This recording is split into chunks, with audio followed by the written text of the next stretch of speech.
Punchy subs, you want them. I want them. Everybody wants punchy subs. So what are your options? You go to boost them and they sound flabby all over the shop. You compress them and they lose their life and feel awkward in the mix. So then what do? You jump on YouTube, you find this video, you smash the like button, subscribe and click the notification bell because I'm about to show you. Now, let's just settle down for a bit, because I originally had the idea to make a video on this technique I was using in sessions between my high voltage EQ6S and my hardware Manly Varimu, but I thought it'd be a fun game to up the ante. Instead of just showing you how I achieved this using over $7,000 of analog gear, what if I gave myself a budget? And that budget was to build a plug-in chain which could achieve a similar standard and effect in mastering. So that's what we're going to do today. $250 on the clock. Let's see if we can do it. So what are we going to need to do? First, I'm going to need to define and showcase the technique using my analog chain so you can actually hear what's going on. Then we're going to plot the frequency response, dynamic response, and harmonic response of this technique. We're going to create a suitable EQ curve to match what this EQ is doing. Then find a suitable compressor to match the Manly Varimu. We're going to dial it all in the digital version and then make some comparisons. I'm going to let you know what my blind test results were. This is going to be a lot of fun. I'm excited for it, so let's get on with it. This technique originally was born out of the thirst for more punchier controlled subs. See, a lot of what I do in mastering is with my analog chain. I love manipulating a physical voltage signal. Alright, so in my analog chain I have an EQ both before and after my Manly Varimu. The sub boost on the Barry Porter EQ is post compression, and that's something I use in mixes where I want an open and moving sub frequencies. However, for dance tracks I found that boost post compression was a bit too loose, and if I wanted a tighter sub punch, boosting the 10 Hz high shelf on the high voltage EQ6S into the Varimu produced really interesting results. So what I'm going to do is I'm going to make you listen. I'm going to allow you to take a listen to this chain. It's got a 3 decibel boost at 10 Hz on the high shelf going into the Manly Varimu with 1 decibel of metered gain reduction or compression. I swear this is a nightmare. You're all I need. They took you. I swear this is a nightmare. You're all I need. They took you. So can you hear that sub extension just below that 50 Hz, that 10, 20, 30 Hz? It just doesn't feel like it rolls off at any point. It just keeps going and it's thick. Now, my theory on why this is happening is twofold. The first one is because it's compressing the signal post the EQ boost. So the boost that I'm making at that 10 Hz high shelf is actually being squished back into the signal, so all those frequencies in the subs are more consistent and controlled.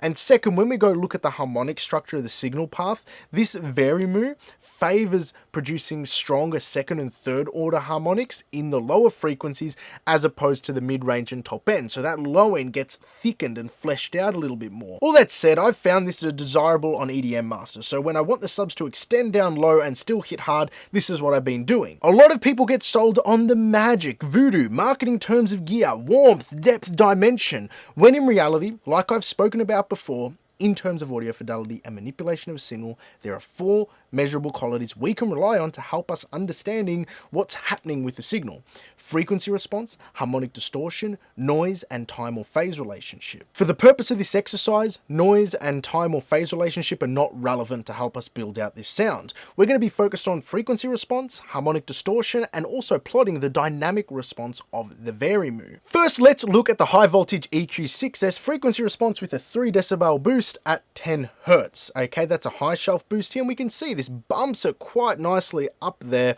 and then there's a bit of a squiggly line. That's just the natural response of this unit. What you might notice is there's a cut here. That cut isn't anything specifically that this hardware is doing. It's actually in the A to D converter chip. All analog to digital converters have a high pass and a low pass or bandwidth filtering in order to convert the voltage plus minus into a bandwidth that it can manage to create digital zeros and ones. If you want to watch the full video on me going through how that actually happens, there's a video on the Dangerous Convert AD+. Not getting into too many specifics, but that high pass filter happens after the Delta Sigma modulator inside the, what are they called?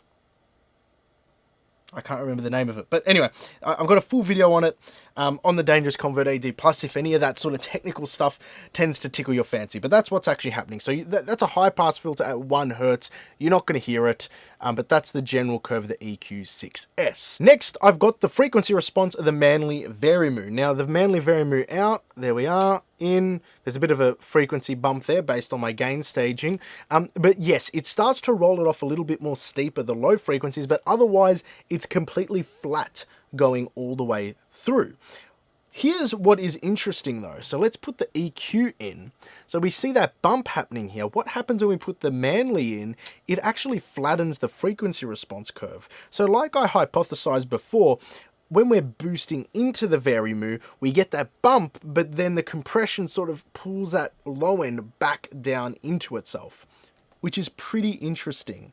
So that's the frequency response of the high voltage EQ6S with 3 decibel boost to 10 Hz pushing through to the Manley Varimu.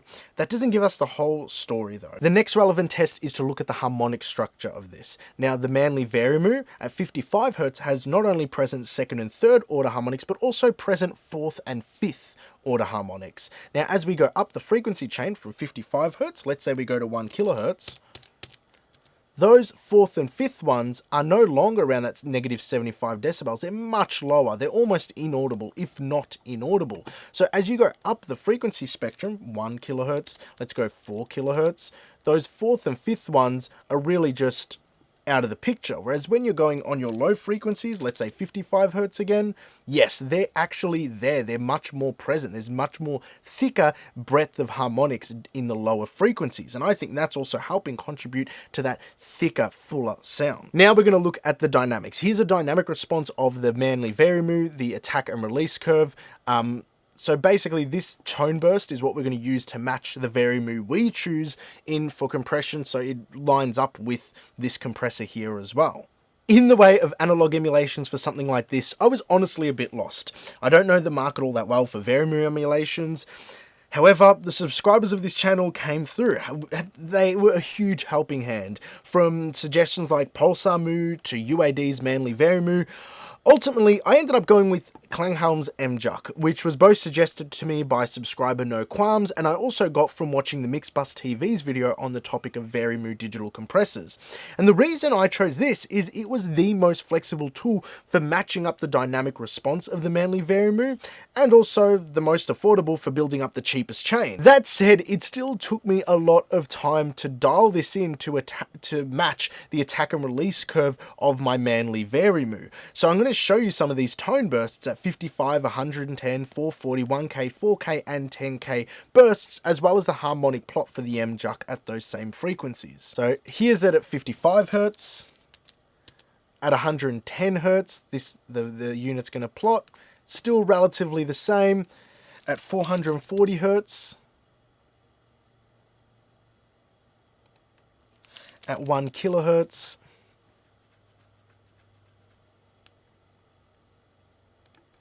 At 4 kHz, and at 10 kHz. So we've got a similar attack time, a similar release time between the two. Next is where things get really interesting, because the high voltage net EQ has a very unique squiggly curve. Nothing that the mag EQ could match or other back style EQs could match in the box. However, I was able to make a comparable EQ curve using FabFilter Pro Q3, and you can download this preset below. It's just a little boost around that 10 Hz, and then I follow the squiggly curve all the way through to match that frequency response. The only thing I didn't emulate was the roll off of the low frequencies happening at the AD stage, which we spoke about before, but like I said, that is more a form of function for the AD converter, not anything that we're audibly hearing in the actual signal. Now, with the framework to work alongside, I've saved the presets and made them downloadable in a link below, and with some tweaks to the gain structure, I was able to match these pretty closely. So this is the EQ preset going into the compressor preset. We're going to listen to the original, the analog, and the digital. Let's do it. I swear this is a nightmare. You're all I need. They took you. I swear this is a nightmare. You're all I need.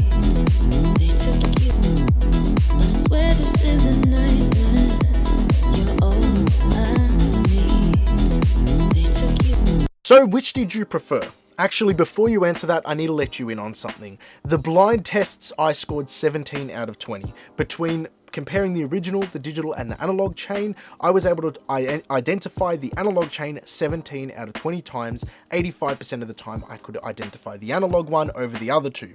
Now, that doesn't mean the analog one is better. I actually found some things I really enjoyed about the digital one. The analog one, the transients felt softer. Felt, that's a subjective term. Softer, warmer, subjective terms, not objectively identifiable. However, the digital one definitely had more definition to my ear. And again, these are subjective terms that I used to be able to identify which one was which. That doesn't mean I think the analog one is better than the digital or the digital is better than the analog. I just created a new chain for me to use when I want to have more definition but still get that low end boost. I do like the analog one because of that roundness it gives to the transients, which a lot of producers can't get when they're producing in the box. That's something this analog chain allows me to manipulate and do to a signal in mastering. However, I really want you, the viewer, the subscriber, to leave this video with something in hand. So I've included snippets of the original, the analog, the digital version for you to decide on your own. Download it from the link below. There's no email gate or anything, it's just a direct link to download that. Anyway, so there you have it. Punchier subs a la carte from my analog chain emulated to a digital chain for you to access. Now, the download links to all the plugins, presets, and test files will be below, like I've said before. And if you've enjoyed this video, please feel free to subscribe, like, and share the video. Until next time, take care.